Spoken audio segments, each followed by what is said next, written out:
Gokulnagar CTI camp সংলগ্ন এলাকায় Lipika Dasgupta Memorial স্কুলে চতুর্থ বর্ষপূর্তি অনুষ্ঠানে প্রদীপ প্রজ্বলনের মধ্য দিয়ে অনুষ্ঠানের শুভ সূচনা করেন রাজ্যের মুখ্যমন্ত্রী প্রফেসর ডক্টর মানিক সাহা। তাছাড়া উপস্থিত ছিলেন মন্ত্রী অনিমেষ দেব বর্মা, কমলাসাগর বিধানসভার বিধায়িকা অন্তরা সরকার দেব, বিশালগড় বিধানসভার বিধায়ক সুশান্ত দেব সহ বিদ্যালয়ের কর্ণধার গৌরব দাশগুপ্ত সহ অন্যান্যরা। আলোচনা করতে গিয়ে বক্তব্য রাখতে গিয়ে বক্তারা বিদ্যালয়ের উন্নতি ও শ্রীবৃদ্ধি কামনা করে বলেন, রাজ্য সরকার বর্তমান শিক্ষা ব্যবস্থাকে এগিয়ে নিয়ে যেতে বিভিন্ন প্রান্তে সরকারি বেসরকারি বিদ্যালয়গুলির শিক্ষামান যাতে আরও এগিয়ে নেওয়া যায় সেদিকে লক্ষ্য রেখে রাজ্য সরকার এগিয়ে যাচ্ছে। শিক্ষার মাধ্যমে রাজ্য এবং দেশকে আরও এগিয়ে নিয়ে যেতে পারে।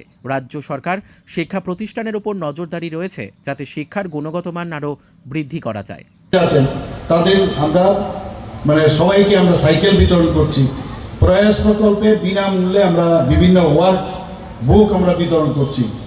এখানে যারা আরক্ষ দপ্তরের যারা কর্মীরা আছেন তাদের সন্তানদের জন্য মুখ্যমন্ত্রীর মেধা পুরস্কার সেটাও আমরা চালু করেছি। টিবিএসসির যে পরীক্ষা সেটার অনেক আমূল পরিবর্তন আমরা করেছি। মাননীয় প্রধানমন্ত্রীজি যেভাবে এখন national education policy nap start করেছেন সেটাকে সামনে রেখে বাস্তব ক্ষেত্রে কিভাবে এডুকেশন দরকার বহু বছর পরে এটা মাননীয় প্রধানমন্ত্রীজি সেই আমাদের ন্যাপ ন্যাশনাল এডুকেশন পলিসি যেটা চালু করেছেন সেটাও আমরা করছি। Smart class, ICT lab, tinkering lab সেগুলো আমরা করেছি। প্রি প্রাইমারি ক্লাস চালু, নিপুণ প্রকল্প চালু করেছি। মিশন মুকুল সেটাও আমরা শুরু করেছি। পিএমসি প্রকল্প, পিএম জনমন প্রকল্প, সিএম সহস্র সিএম পাঠ্যক্রম, এভাবে একের পরে আমরা পুরো এডুকেশনের আমূল পরিবর্তন করছি।